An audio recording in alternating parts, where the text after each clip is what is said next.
Sem Gregor Mlakar, prihajam iz kmetije Svatenšek izpod Kamniško-Savinjskih Alp, smo gorska kmetija. Po poklicu sem kmet, drugače pa bivši študent magistrskega študija znanost o živalih z Rodice. Na samem faksu sem spoznal veliko uporabnih stvari, ki jih v vsakodnevnem življenju rabim na svoji kmetiji. Doma se ukvarjamo z živinorejo in ovčerejo.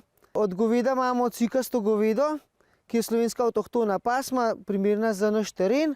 Ovce pa so jezersko-solčavske pasme. Mi jim rečemo ovčalarke, ker imajo okoli oči črno barvo. Konj je pa haflinške pasme. Med poletjem imamo govedo na Veliki planini, kjer ohranjamo tradicionalno pašništvo, ki je znano za naš področje že več kot 500 let. Tako da vse živali ženemo na Veliko planino peš, pa tudi iz Velike planine grejo peš, ovce pa se nahajajo na domači kmetiji na pašnikih. Če se vidite v kmetijstvu oziroma da bi s tem rad delali, pa da vam je to vesele, kar poguma na študij zootehnike na Rodico. Tam smo se imeli zmeraj fajn, smo bili kaj ena majhna družina, povezan in smo tudi zdaj prijatelji praktično po celi Sloveniji in tudi po Evropi se družimo skupaj, pa izmenjujemo znanje.